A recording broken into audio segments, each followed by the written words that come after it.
안 보이게 성장한 역사가 어떤 역사냐면 이 세상에 태어나기 전 역사가 바로 우리의 유전정보적 역사인데, 쉽게 설명하면은 정자가 엄마를 막 찾아 들어가요.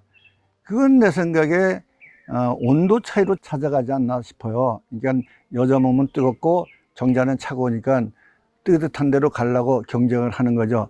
이렇게 흘러가는 게 물 아닙니까? 물이 중력에 의해서 높은 데서 낮은 데로 흘러가는 거 아니에요. 이게 막 가가지고 어떻게 됩니까? 난자를 차지해요. 난자를 차지한다는 것은 뭘 말하는 게, 물에서 일단 한 계단 승하된 거예요. 승하되는데 여기 보면 정자가 예를 들어서 정자가 막 경쟁하는 건 전쟁 시대고, 난자에 들어간 것은 어떤 시대냐면 평화 시대죠. 근데 그 다음에 뭘 하죠?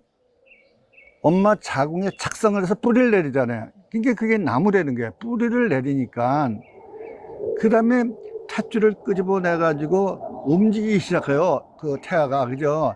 이것은 곤충하고 같고 좀 더 크게 움직이죠. 그러면 이거는 물속에서 사는 물고기 같고, 또 좀 더 이제 손발이 나오고 그러잖아요. 그럼 짐승과 같은 거죠. 짐승과 같은 거고, 그 다음에 엄마 뱃속에 태어나면은 인간이 되는 거 아니에요. 그러니까 여러분이 이걸 잘 보시면 알겠지만, 이 정자 안에 벌써 이미 이 세상에 와서 인간이 할 수 있는 걸 다 하기 위해서 사랑도 가져왔고 지혜도 가져왔고 건강도 가져왔다는 거 아니에요. 그리고 세상 나와서 잘 살기 위해서 싸우면서 승자가 되기 위해서 뇌도 가져 나왔다는 거 아닙니까? 이미 정자 안에 그게 다 들었다는 거예요.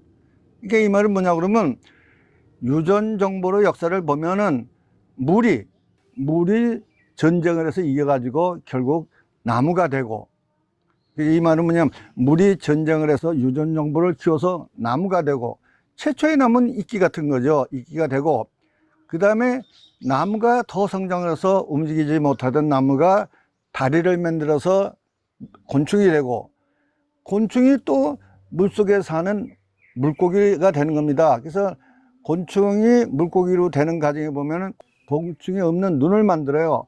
더듬이로 살던 그 보는 시각을 밝은 눈으로 만들어서 물고기가 되는 거고, 또 물고기는 또 발달을 해서 귀를 만들어요. 귀. 그러면 이게 다 유전 정보가 발달돼서, 맨 처음에 물 시절에는 입만 있는 거예요, 몸하고. 그 다음에 나무 시절은 코가 있는 거고, 곤충 시대는 손발이 있는 거고, 물고기 시대는 눈이 있는 거고, 그 다음에 동물 시대는 귀가 있는 거고, 그 다음에 사람이 되면 손발이 있는 거예요. 이렇게 유전 정보를 발달시켜 온 거예요. 이 발달시켜 온 과정이 뭐냐 그러면, 건강이 바탕되고 지혜로 싸워서 이기고 사랑으로 한 몸이 되고 이렇게 발전된 거예요. 그러면 잘 보시면 알겠지만 뇌정보 역사는 전쟁 역사예요. 전쟁 역사. 그렇잖아요. 전쟁 역사냐면 맨 처음에 수렵 시대에 그냥 예를 들어서 나보다 약한 걸 먹다가 결국 전쟁에서 큰 짐승한테 지니까 연장을 만들고 농기구를 만들고 배를 만들고 이러다가, 그다음에 또 산업시대 온 게, 이게 다 뭐냐 그러면 전쟁 도구들이에요. 그래서 지금은 AI가 가장 지능적으로 높은 기계지만, 정말 파괴 기계는 원자탄이 있잖아요. 이렇게 발달된 게, 육체의 역사는, 다시 말해서 뇌정보 역사는 전쟁의 역사라는 게 전쟁이 발달된 거. 그래서 뇌정보로 보면은 강자가 성자예요. 지금 여러분이 알다시피 우리가 역사상에 사람을 제일 많이 죽인 사람이 누구겠어요? 잘은 몰라도 왕들 아니에요. 징기스칸 같은 사람이 제일 사람 많이 죽지 않았습니까? 가는 데마다 몰살을 시켰으니까. 그런데도 우리가 뇌정보는 그를 영웅이라고 그러고 떠받들고 있잖아요. 이거 이해가 되십니까? 뇌정보는 파괴의 역사고 유전 정보는 사랑의 역사예요. 사랑의 역사는 이거예요. 예를 들면 나무의 유전 정보가 곤충이 되려고 그러면 사랑의 역사로 합성을 해야 되는 겁니다. 좋은 나무하고 좋은 나무가 합성이 돼가지고 곤충으로 발전하고, 곤충이 계속 합성을 해가지고 물고기로 발전하고, 물고기가 계속 발전해서 어떻게 됩니까? 동물이 되고 이러는 거죠. 이건 사랑으로 이루어지는 역사예요. 그래서 여러분들은 사랑의 역사에다 초점을 맞춰야 돼요. 그러면 우리가 뭡니까? 사람이라는 건 이미 우리의 과거에 그러한 역사를 갖고 있는 거 아니에요. 그게 지금 몸 안에 다 있어요. 기록되어 있습니다. 그러면 나는 이런 거 아니에요. 저 물서부터, 그 전이지만 그건 생략한 거예요. 물서부터 육체를 이렇게까지 만들었다면 내가 못할 게 뭐 있겠어요? 이게 뭐 하나님보다 못할 게 뭐 있습니까? 여러분 생각이 어때요? 이걸 깨달음이라고 그래요. 이렇게 깨닫고 나면은 자신감이 생기지 않겠어요? 근데 뇌정보로 만약에 한다 그러면 뭐라 해야 돼요? 남을 파괴해야만 인정을 받는, 경쟁에서 이겨야만 인정을 받는 사람이 되는 거예요, 뇌정보는. 그러면 이제 결국은 뭐한테 지겠습니까? 인공지능한테 지는 사람이 될 수도 있어요. 그러나 사랑과 지혜와 건강을 스스로 개발해 쓴다 그러면 그까지 로봇 하나 내가 마음대로 못 쓰겠습니까? 뇌정보가 만든 걸 내가 못 쓰겠냐고요. 인간이 지금 뇌정보가 하는 컴퓨터도 쓰고 있고 지금 우리가 쓰고 있는 게 죄다 뇌정보로 만든 건데 그것의 주인이냐 그것의 노예냐는 내 안에 있는 부모로부터 타고난 뭡니까?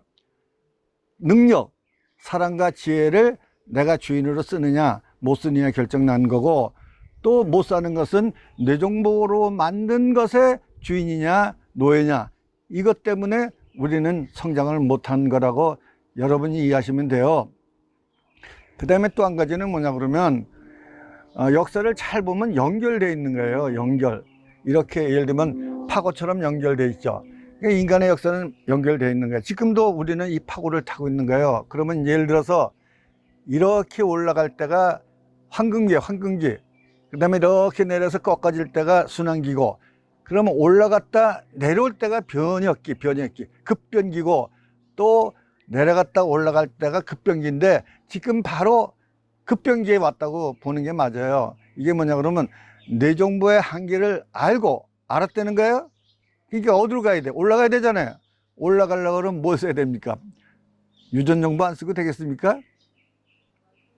이러면 돈 많이 벌어도 솔직히 말해가지고 남자가 여자의 사랑을 못 받거나 자식의 사랑을 못 받으면 그게 뭐 필요겠어요?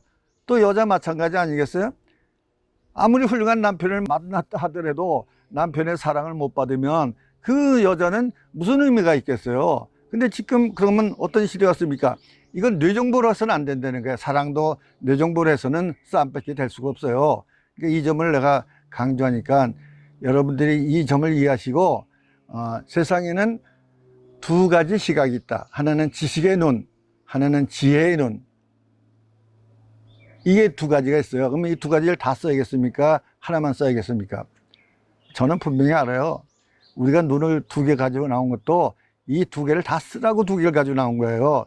하나만 쓰려고 그러면 지금 여러분이 재벌되는데 눈 하나 없다고 못 되겠습니까? 능력만 키우면 되는 거죠. 사기 잘 치고 능력만 키우면 되는 거 아니에요? 경쟁에서 이기고. 그럼 눈 두 개가 왜 필요하겠어요? 애꾸도 선장이 되잖아요. 그러니까는 눈 두 개 가지고 나온 것도 사랑의 눈, 또 무슨 눈이 있습니까? 지식의 눈, 지혜의 눈, 권세의 눈, 이 두 가지를 다 잘 써야 된다는 것을 알려드립니다. 그래서 오늘도 역사를 가지고 유전정보적 역사와 뇌정보적 역사를 말씀드리면서, 유전정보로 보면은 지금이 변혁기라는 게, 변혁기 알죠? 엄청난 변화를 일으키는 이런 커브 하는 게, 커브. 이렇게 올라갔다 내려갈 때 이 커브길입니다. 그러니까 아시고, 이럴 때일수록 정신을 차려야 돼요. 지금 변혁기인데 이 변혁기가 뭐 말세라고, 인간 말종만 사는 세상이라고 그렇게 말하지 말고, 이때야말로 그야말로 사랑과 지혜를 키울 수 있는 가장 절호의 찬스를 맞았다고 생각하면 우리 시대에 사는 우리는 행운합니다. 여러분이 살아서 이런 강의라도 듣는다고 생각하면은 행운아가 될 수 있습니다. 문제는 뭐죠? 이렇게 들어가지고 뭐 하겠어요? 실제 그렇게 되죠. 그래서 내가 그렇게 될 방법을 찾아놓고 여러분을 초대하니까 초대 응해 주십시오. 감사합니다.